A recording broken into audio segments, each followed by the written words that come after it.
This is Six's universe. I have no excuse for why I hadn't uploaded a video. But a better part of the NBA season, actually, I would say there's been so many times I wanted to make a video, many times where I literally spoke out, I guess what you could call manuscripts, although, like on ATD radio, I don't do any notes, just spontaneous, yeah, but nowhere near that good. But I guess, you know, life has its callings, life has its difficulties, and so what ends up happening is you just go with the flow. But I'm here now. I'm going to be here for the rest of the season and into the playoffs. Daily coverage of this team. But there's going to be two videos. I'm going to do the video recap of the game later. For right now, there was breaking news, and the link will be in the description. The NBA and the NBA Players Association has come to an agreement on a 7-year deal. There's a mutual opt-out clause for the 6th year. So nearly 6 years of non-stoppage for NBA basketball, starting from the 2023-24 season all the way to the 2029-2030 season. God, I'm going to be old by then. But that itself is good for the NBA. The tentative terms have come out, and I'm a bit mixed on it.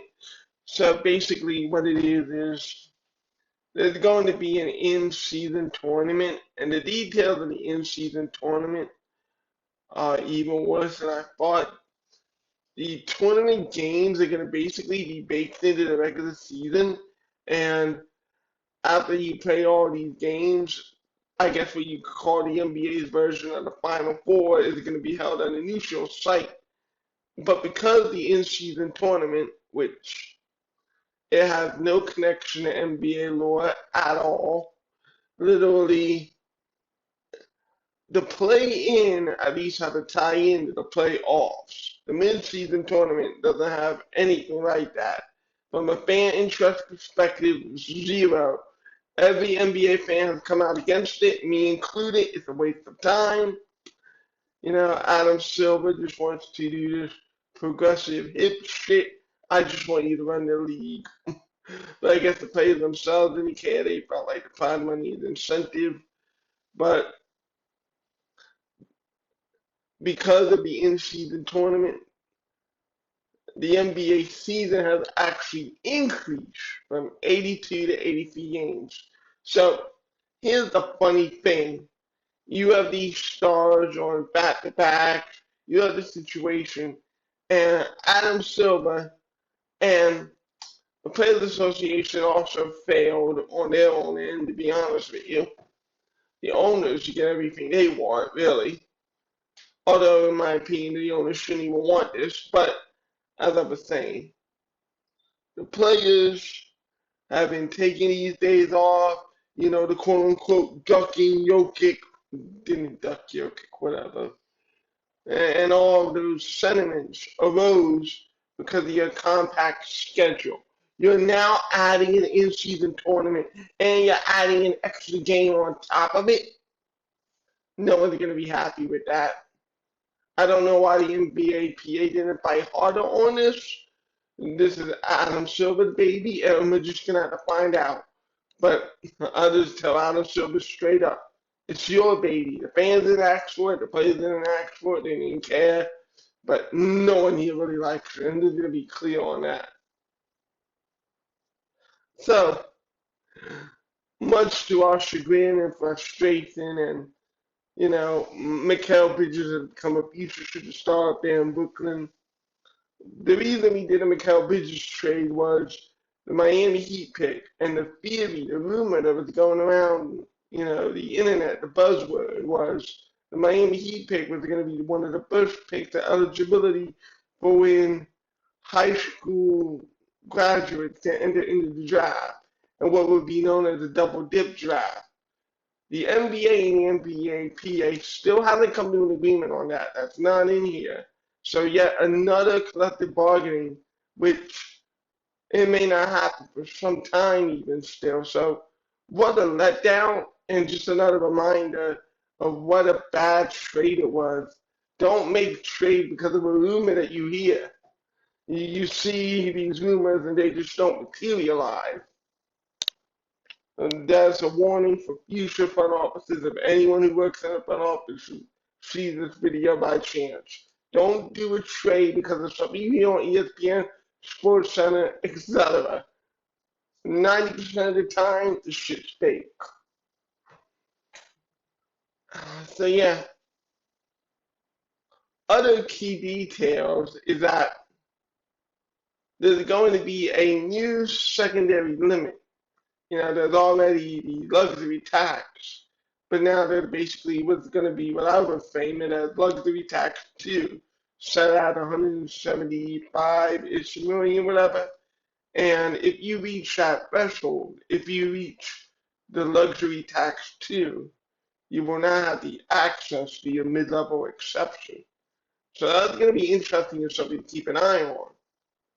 In exchange, however, there's going to be new and open opportunities, although this article doesn't tell us what those new and improved opportunities are.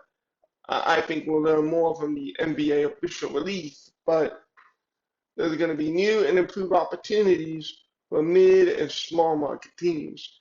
This is actually the best part of the new collective bargaining agreement because this is moving you closer to the NFL, where it feels like you're going to be able to free up more cap and where teams will teeter-totter between, on some years they're going to be at the top because you have great players, and on other years they're going to be at the bottom because you don't have those great players. And it's going to be up to NBA general managers who's going to be able to have that high vision and to be able to maneuver between being a low ceiling team and a high ceiling team. That's going to be interesting to look at. So that's the best part of CBA for me, salary flexibility, not only for the players but for the teams. That's the best part of the deal.